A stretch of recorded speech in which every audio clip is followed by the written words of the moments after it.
नमः शिवाय। मित्रों, देवादिदेव महादेव अत्यंत दयालु हैं। भाग्य में लिखा हुआ भी दुर्भाग्य मिटा देते हैं। आज हम सुनेंगे मित्रों सोमवार की व्रत कथा।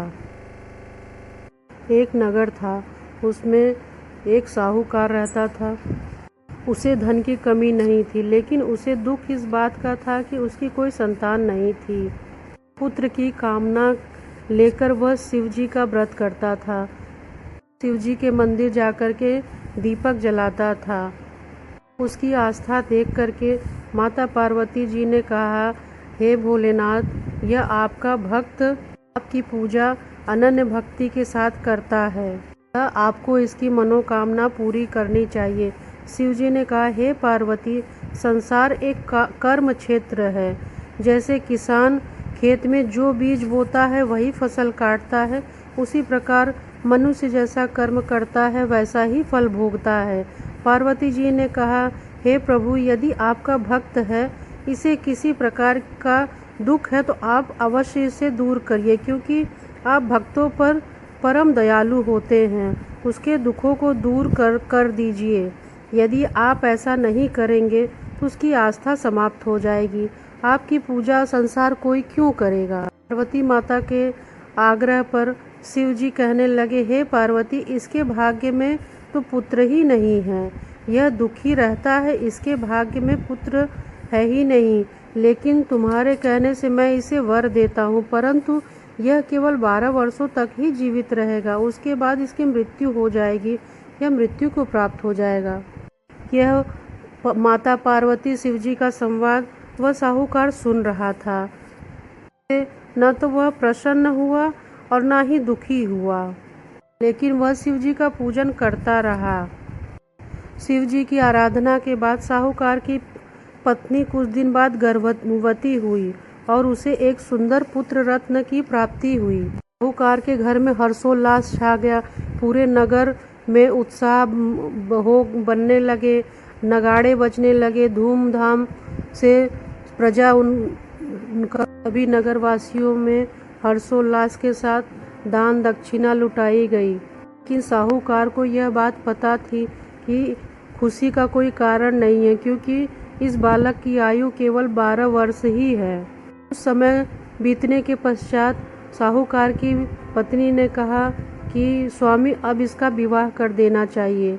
साहूकार को यह बात पता थी। उसने अपनी पत्नी को कुछ नहीं कहा, सिर्फ यह कहते टाल दिया कि ये अभी काशी जी जाकर के ज्ञान प्राप्त करेगा, उसके पश्चात ही इसका विवाह होगा।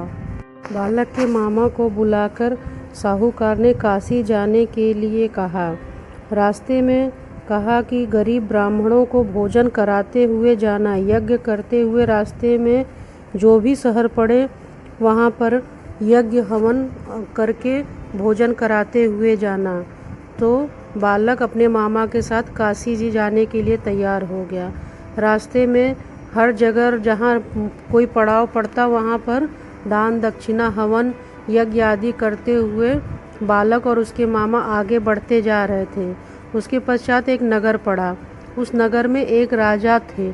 उनकी कन्या का विवाह तय हो गया था, बारात आई हुई थी, लेकिन दूल्हे का एक आँख खराब था, जिससे उसे सब लोग काना कह रहे थे। दूल्हे के पिता भी चिंतित थे। चिंतावश वो सोच में पड़े हुए थे। अचानक उनकी निगाह राजा की उस साहूकार के बेटे पर गई। राजा के दिमाग में यह बात आई, क्यों न इस बालक को ही दूल्हा बना करके इसका विवाह कर दिया जाए। उसके पश्चात मैं राजा की कन्या को अपने घर लेके आऊँगा। तब राजा जाकर के मामा और उस साहूकार के बेटे से बात किए। दोनों तैयार हो गए। विवाह द्वार पूजा लग गया। उसके पश्चात राजा ने सोचा क्यों न फेरे भी इसी लड़के के साथ दिला दिया जाए। तो मामा से बात करने के बाद मामा और भांजे तैयार हो गए। तो राजा ने अपने अपने बेटे की जगह उस साहूकार के बेटे से फेरे दिलवा दिए। विवाह साहूकार के बेटे का राजा की कन्या से हो गया।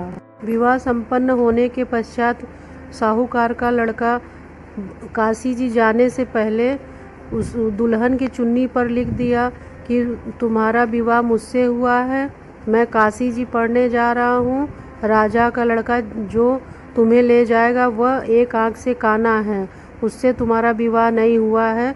यह लिख करके वह काशी जी चला गया। जब राजा की कन्या ने उसे पढ़ा तो अपने पिता को ये सब बातें बताईं, तो रानी और राजा दोनों ने मिल करके बारात वापस लौटा दिया। और राजा की कन्या ने कहा जिससे मेरा विवाह हुआ है वह काशी जी चला गया है। इधर मामा और भांजे दोनों रास्ते में यज्ञ करते हुए गरीब दुखियों को दान देते हुए भोजन कराते हुए काशी जी पहुँच गए। काशी जी पहुंचकर वहाँ भी यज्ञ प्रारंभ करा दिया। यज्ञ के पश्चात वहाँ पे जितने भी ऋषि मुनि थे सभी को भोजन की व्यवस्था कराई गई। जिस दिन लड़के की आयु 12 वर्ष पूरी हुई उसी दिन यज्ञ चल रहा था।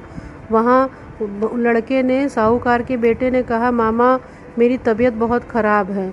मामा ने कहा जा कर के विश्राम करो, उस यज्ञ संपन्न होने के बाद तब आना। साहूकार का बेटा जैसे ही विश्राम करने गया उसके प्राण पखेरु उड़ गए। मामा ने आकर देखा कि उसके बच्चे की प्राण पखेरु उड़ गए हैं, उसकी मौत हो गई है। तो उन्होंने चीखना चिल्लाना शुरू नहीं किया क्योंकि उन्हें लग रहा था यज्ञ प्रारंभ जो है वो बंद हो जाएगा, तो उन्होंने यज्ञ होने दिया। जब यज्ञ संपन्न हो गया सभी को दान दक्षिणा भोजन कराया गया, उसके पश्चात चीखना चिल्लाना शुरू किया मामा ने। मामा के करुण क्रंदन को देखकर शिव पार्वती वहाँ से जा रहे थे।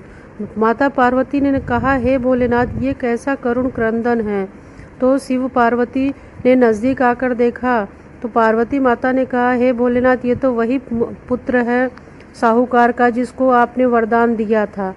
शिव जी ने कहा हे पार्वती विधि का लिखा कोई नहीं मिटा सकता है। 12 वर्ष की इसकी आयु थी, इसकी आयु पूर्ण हो गई है, अतः इसकी मृत्यु हो गई। माता पार्वती ने कहा हे प्रभु कुछ करिए नहीं तो इसके माता पिता विलक करके प्राण त्याग देंगे, आप इस बालक को जीवित कर दीजिए। पार्वती के आग्रह पर भोलेनाथ ने उसकी आयु लंबी कर दी और पुत्र जीवित हो गया। शिव पार्वती जी आशीर्वाद देकर के कैलाश चले गए। उसके बाद उसी प्रकार यज्ञ करते हुए मामा और साहूकार के पुत्र अपने नगर को वापस आने लगे। दान धर्म करते करते वो उसी नगर में पहुँचे जहाँ पर उस साहूकार के बेटे का विवाह राजा की कन्या से हुआ था।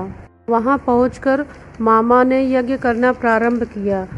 राजा को खबर मिली, राजा वहाँ पहुँचे। उसके पश्चात राजा ने बहुत से दान दक्षिणा द्रव्य दास दासियाँ दे करके अपनी कन्या की विदाई की उस बालक के साथ में, साहूकार के पुत्र के साथ। जब मामा और साहूकार के पुत्र अपने नगर में पहुँचे तो मामा ने कहा पुत्र यहीं ठहरो, मैं तुम्हारे माता पिता को सूचना दे करके आता हूँ। तो बालक वहीं ठहर गया।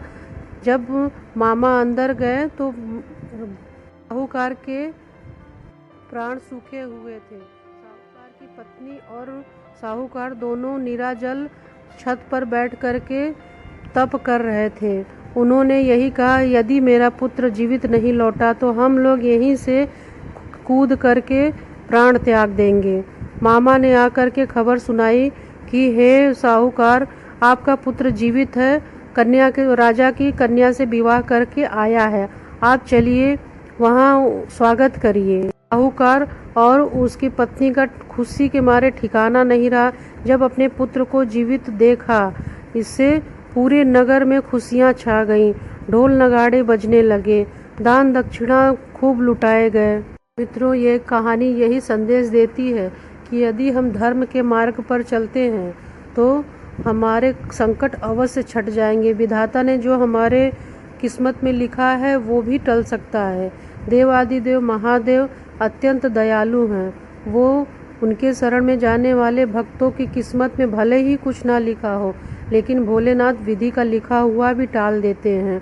और हम इस कहानी से हमें यही सीख मिलती है कि हमें अपने बाल बच्चों के निमित्त धर्म के रास्ते पर चलते हुए अपना जीवन यापन करना चाहिए। कष्ट जरूर कट जाएगा। ओम नमः शिवाय मित्रों। उमा